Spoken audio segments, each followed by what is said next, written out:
Hey everybody, so here to discuss the so-called crisis and emergency with the British royal family. Reason I'm making this video is because I really get irritated when I've been getting irritated by seeing this so-called crisis in the British royal family with Prince Harry wanting to leave the whole royal family situation, and the Queen is saying she's holding crisis talks in an emergency summit. Well, this is not a crisis, it's not an emergency. Her grandson, Harry, wants to go out and have his own life. You only live once, and he doesn't want to be stuck in the palace, apparently, with cameras in his face. So him and his wife want to have a more normal life, and he's being grilled by this. And it's like, well, who cares? This is... I mean, what are they anyways? They're a tourist attraction. The British royal family is a tourist attraction, and that's it. They hold no real power. It's not a monarchy, it's a constitutional monarchy, so the Parliament and Prime Minister are the ones who hold the power. Queen Elizabeth is just a tourist attraction. Sorry, but that's... Your situation with your grandson Harry wanting to leave the palace is not an emergency, it's not a crisis. So first I would define the word crisis. It's a time of intense difficulty, trouble, or danger. It's an extremely dangerous or difficult situation. This is not a dangerous situation. Her grandson wants to leave the palace and doesn't want cameras in his face all the time. You know, I wish they would all leave the palace. But just so the Queen knows what a real crisis and emergency is, I will list some of the crises that are ongoing in our world. First one I will list isn't a real, it's not serious as some of the crises in this world, but I'll just start with a study published by the U.S. Forest Service that found that urban community tree coverage is falling at the rate of 175,000 acres per year, or 36 million trees per year.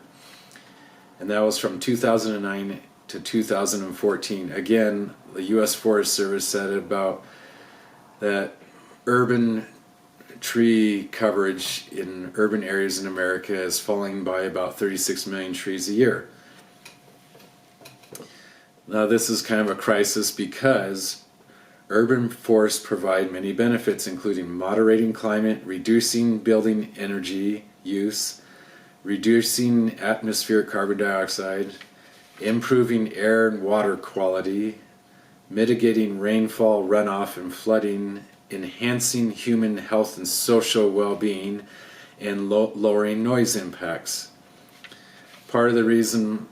Some of the reasons for the tree coverage loss are storms, insects, diseases, and poor development planning by developers. Now, that's more of a crisis than Prince Harry leaving the palace. Now here's a more serious crisis, the tensions with Iran.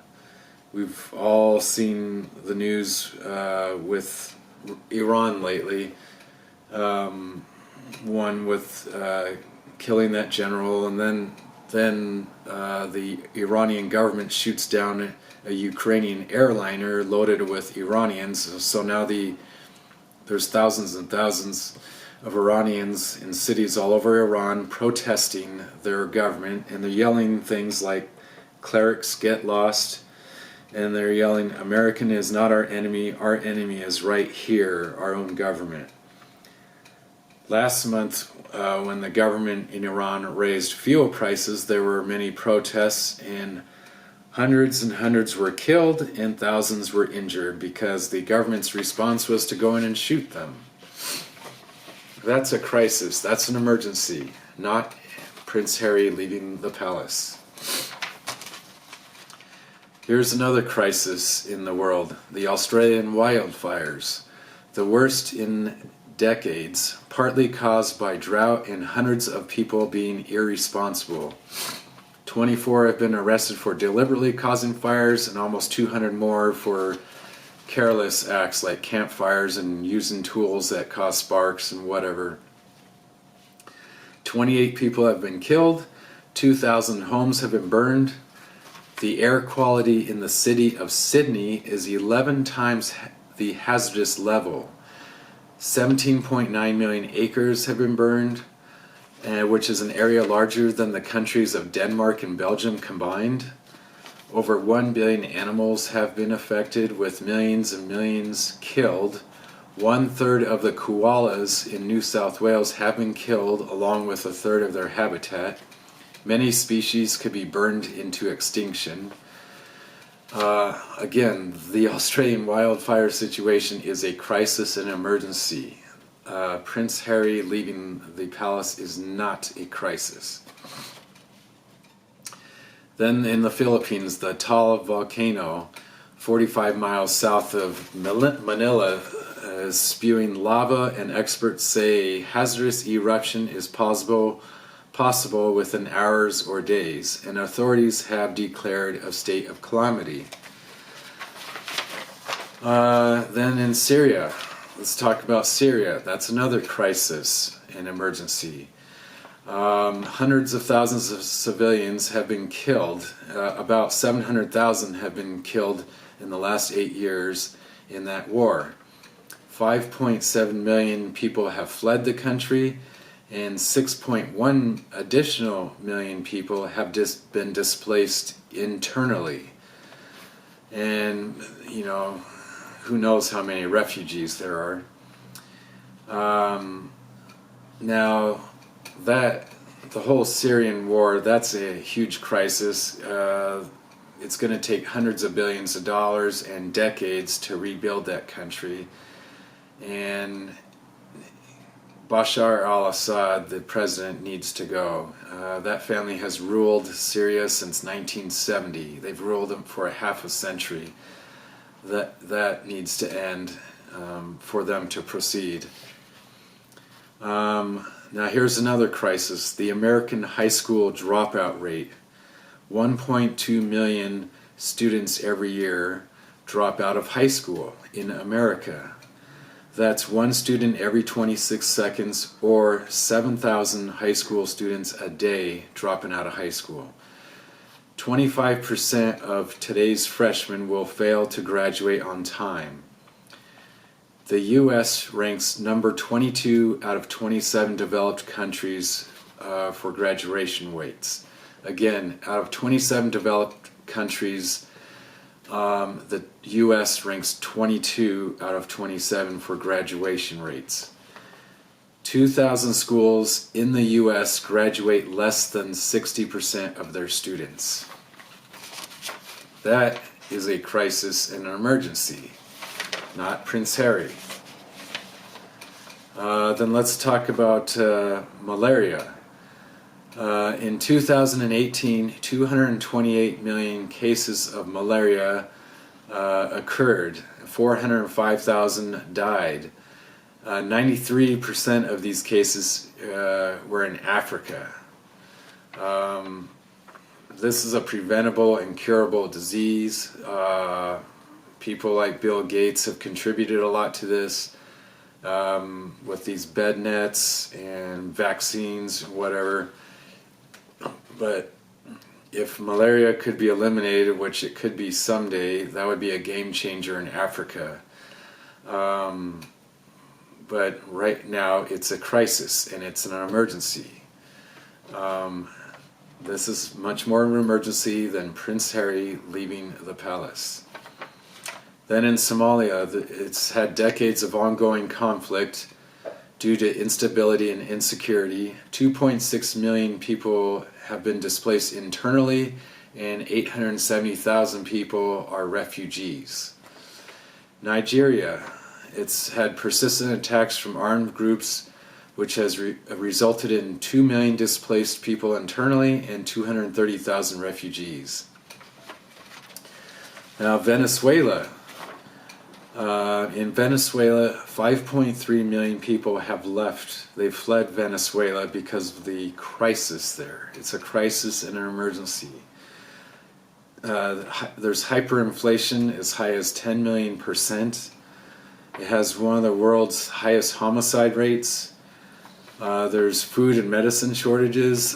People are dying of starvation. There are people that, late at night go to dumpsters behind restaurants, and there's groups and groups of people fighting for food scraps out of dumpsters. There's people that have had organ transplants that are dying because they can't get the medications, the anti-rejection medications they need once you have a organ transplant, and they can't get those drugs, so they're dying. There's people dying of cancer. There's people dying left and right because there's just nothing available. This is due to the government of President Maduro and his predecessor Hugo Chavez. They have the highest oil reserves in the world, but they squandered it. They didn't save any money for the rainy day.